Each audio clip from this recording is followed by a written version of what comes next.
Hello everyone, welcome back to the channel. My name is Sahil Agrawal. I'm a final year undergraduate student at IIT Gandhinagar. I'm also going to join D.E.Shaw as a software developer in a few months. For those of you who are watching me for the first time, I would like to tell you that on this channel, I try to make videos which are related to DSA preparation. I personally have done a lot of preparation and I faced a lot of challenges that moment, and I'm sure you guys would be facing the same. So it is my best try to make such videos that could help you in your DSA preparation and in your coding journey. This video is going to be very informative. If you're solving 500 DSA problems but have not attempted a single contest, sadly, you will be kicked out by the company in the first round itself, which is the coding round, because you don't have practice of giving contests. In this video, I will try to cover every aspect of giving a contest. Why you should give contests, why contests are helpful, what is the right time to start giving contests, what particular contest you should give, how many contests in a week you should give, and what is the right way to attempt a contest, what should you do after a contest gets over, and mainly how to derive the maximum output from a contest. So this video is going to be very informative. I request everyone to watch it till the end, and do like the video, subscribe to my channel and share with your friends. Please feel free to comment down any queries or any doubts which you may have. I will definitely answer, and you can also comment down any advice or any suggestion which you may have for me, like what kind of videos do you want to see in future on this channel. I will definitely try to make one. So the first question, and I think the most important question, is that what is the right time to start giving contest? So please understand this fact that giving contest is a part of your DSA preparation. It is not something which is different from your DSA preparation. So the moment you start your DSA preparation, that is the day, that is the moment when you should start giving contest. Now you will ask me that, Sahil, I know only arrays and strings. Should I start giving contest? My answer will be yes, please start giving contests. The moment you know the basics of a language and arrays, you should start giving contest. I started giving contest when I knew just 20 to 30% of my DSA. I jumped on to Codeforces and I started attempting contest, and I know that you will not be able to solve even a single question in your first two contests. That happened with me when I gave my initial 4 to 5 contests on Codeforces. I was only able to solve the very first question, which is the most easiest question. I was not able to even think of the logic for the second question or for the third question. Slowly and gradually you learn DSA topics side by side, and slowly gradually on the 10th contest, on the 15th contest, you will be able to solve more and more questions, which will boost your confidence. It will help you a lot in the long run. Now the most important question which we should ask ourselves, that why should we give contests, right? We are solving XYZ DSA sheets, we are doing 500 problems on Leetcode, we are watching some XYZ playlist, so I am practicing every day. What is the need to give contests, right?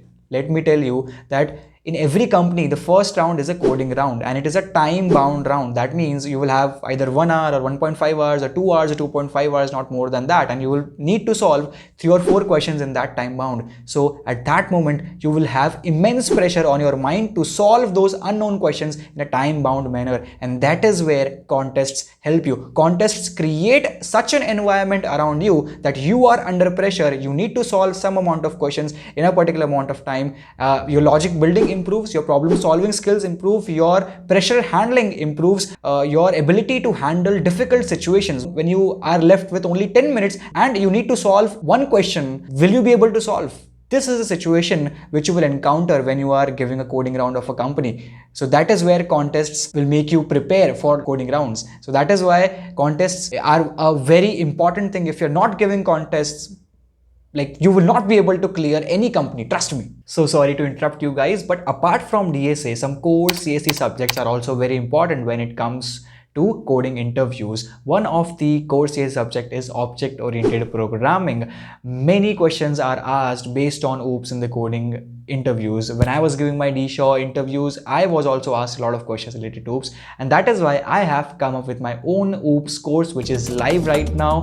You can check out the link which is in the description. If you feel that the content is good and if this guy is trustworthy, you can trust this person. If this person has some knowledge, you can enroll in that course and learn OOPS for coding interviews. Already 24 students have enrolled in the course. You can be the next one.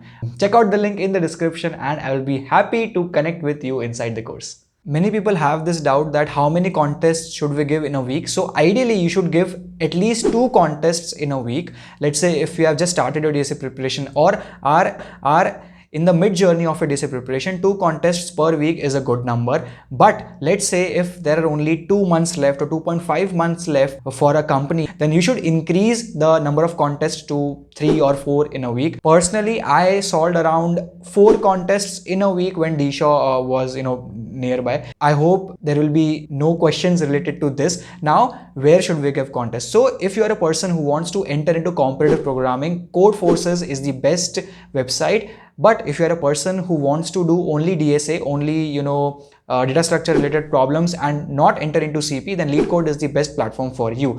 You can give, if you see on Codeforces, you will see that around 2 contests are held in a week. So you can give those 2 contests on Codeforces, and please don't miss any contest, please be regular. And on Leetcode, you can give a weekly contest which happens on every Sunday morning 8 AM, and the other contest can be a virtual Leetcode contest or a bi-weekly Leetcode contest which happens on Saturdays, every alternate Saturdays. Okay, so I have cleared all these doubts, that how many contests should you give and on which platforms should you give and which are the contests which you should give. Now I will tell you what is the right way to attempt a contest. Please listen to me carefully. I followed this personally and I saw great results over time, and I guarantee that if you will follow, you will also see amazing results over time. Okay, so let's say if you pick a Leetcode contest which is usually of 90 minutes and you are given 4 problems to solve. So let's think of a scenario where you were able to solve the first 2 questions in the first 40 minutes. Now you have 50 minutes in your hand. So let's say you have devoted 25 to 30 minutes on that third question, but still you are not able to think any logic, you're not able to solve that question.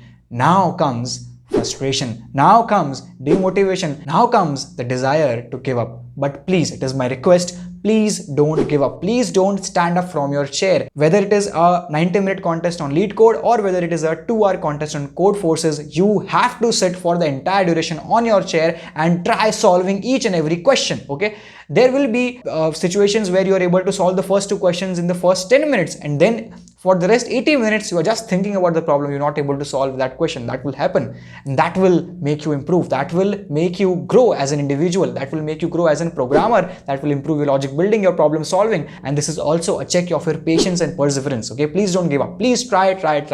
Okay, this is my first advice. Second advice would be, many times it happens that the 4th question is easier than 3rd question. So how will you know that? So let's say if you have spent 15 to 20 minutes on the 3rd question, what you can do is you can check the number of accepted submissions on each and every question. So for a particular question, if the number of accepted submissions is more, that means that question is easier. So you need to attempt that question first. Okay, so let's say if the number of accepted submissions of the 4th question is higher than that of the 3rd question, that means leave that 3rd question and attempt the 4th. Many times it happens that you were just trying to solve the 3rd question, the contest got over, and then after the contest you realize that okay, the 4th question was easier, you missed out. So you don't want that to happen, right? So in a contest, please keep an eye on the number of accepted submissions for all the questions, and that way you will get a sense of which question is easier. So you obviously need to attempt the easier questions first, then go for the hard ones. Okay, so this is my advice and this is the right way to attempt a contest. Follow this blindly and you will see great results over time. I'm going to talk about the most important thing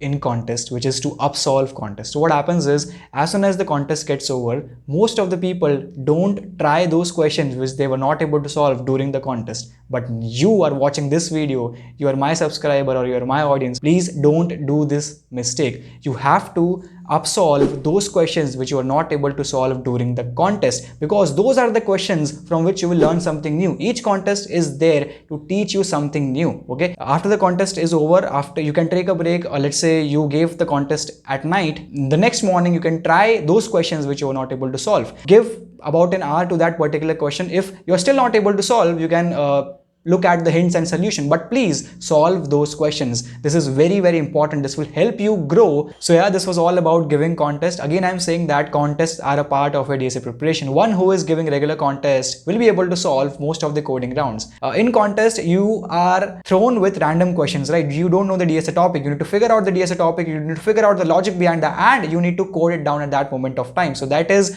where you grow as an individual. That is where you grow as a programmer, and contests are a very good way to prepare for the coding rounds. So yeah, this was all about the video. Thank you so much for watching. We will meet in the next one. Till then, keep learning, keep growing, and stay healthy.